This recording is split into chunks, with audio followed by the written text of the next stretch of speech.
Avec nous sur ce plateau, Christophe Coppen, ex-négociateur du RAID, un centre commercial avec de multiples recoins et de multiples issues, de nombreux otages et des ravisseurs qui seraient donc positionnés au dernier étage. C'est une difficulté supplémentaire pour les forces d'intervention.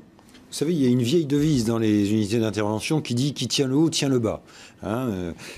Les terroristes le savent. En occupant la position supérieure du bâtiment, ils vont empêcher d'une part que se réalise un assaut héliporté, pourquoi pas, on peut imaginer que les forces spéciales kenyanes aient ces moyens-là à leur disposition, et deuxièmement, elles vont contraindre ces forces d'intervention à monter par les voies classiques que sont les escalators, les escaliers, peut-être donc des points qu'ils tiennent particulièrement bien. Est-ce que les forces kenyanes ont essayé de négocier, et est-ce qu'on peut vraiment négocier avec des terroristes radicaux ? La première intention opérationnelle n'est pas bien sûr sur la négociation, étant donné que eux-mêmes, les terroristes, ont annoncé dès le départ, dans les premiers communiqués, qu'ils n'avaient aucunement l'intention de négocier. En revanche, ce qui est sûr, c'est que sur chaque situation, sur chaque îlot avec otages et preneurs d'otages, il y a toujours matière en fait à essayer de prendre contact avec l'individu qui est retranché. On ne sait jamais. Il peut y avoir quelque chose, une situation totalement opportuniste qui fait qu'on peut négocier peut-être quelque chose. Mais quelle est l'issue pour ces terroristes? Est-ce que vous pensez qu'ils vont se faire exploser ou est-ce qu'on peut, par exemple, imaginer que des terroristes se fassent passer par des otages et profitent d'un moment de flottement pour s'échapper?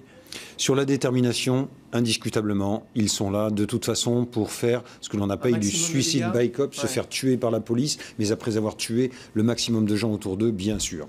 C'est la volonté même du terrorisme de masse.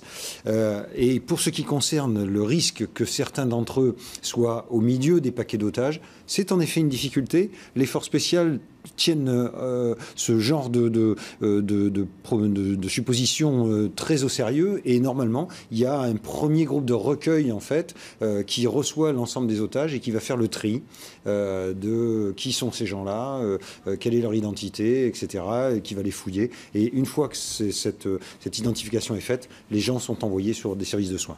Alors, vous le disiez, on est dans un cas de figure de terrorisme de masse. Est-ce que le RAID ou le GIGN en France se prépare à une prise d'otage d'une ampleur importante, d'une prise d'otage de masse ? Oui, pour ce qui est du RAID, par exemple, le RAID a su se configurer pour répondre à ce type de menace en prenant l'ensemble des groupes d'intervention de la police nationale avec elle, de manière à constituer une force de plus de 500 hommes, avec des moyens colossaux qui sont capables d'aller affronter ce genre de situation. Merci Christophe Coppen d'avoir été avec nous. Donc, je rappelle que vous êtes ancien négociateur du RAID.